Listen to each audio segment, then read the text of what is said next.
Assalomu alaykum, hurmatli yurtdoshlar. O'zimizning mahsulotlarimiz 60% fosfor, 5% azot, 3% kaliy, amofosimiz bo'ladi. Karbamidimizda 26% azot bo'ladi. Undan tashqari makro-mikro. Ko'rishingiz mumkin. Max Grow yangi aminokislotamizni rediska ekinlarga sepishni boshlaganmiz. Parnikda o'zi o'sib borishlari, parvarishlari juda ham yaxshi. Yanada qo'shimcha, yanada kuchlari ko'p bo'lishi uchun va ekin darajasi tezlashishi uchun, hosildorlikni undan ham yaxshilashimiz uchun bizni aminokislota Max Grow'imiz yangi mahsulotimiz. 1 litri 2 gektarli yer maydonlariga bo'lib chiqadi. 600 litr suvga uzog'i 3 kunda effektlarini sezasizlar. Qanchalik o'sib, qanchalik rivojlanganini.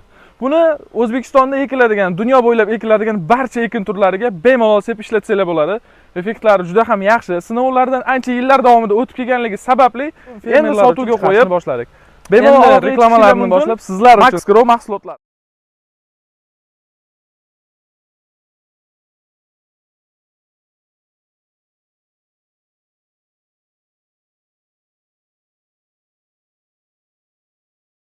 Bu qatorimizda Max Grow mahsuloti sepilgan.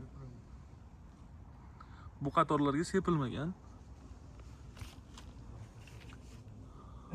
Hozirgi rediskani ahvoli 2 sm ko'rinishda. Yangi mahsulotimiz Max Grow bo'lgan.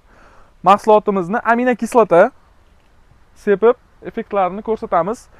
3 kundan keyin yana bir video qo'yamiz. O'shanda qanchalik o'sib, qanchalik rivojlanganligini, rediska uzog'i 1 sm, 2 sm holati hozirgi. Ikkinchi zapravkamiz. Bundan keyingi o'sgan jarayonlarini qo'yib boramiz.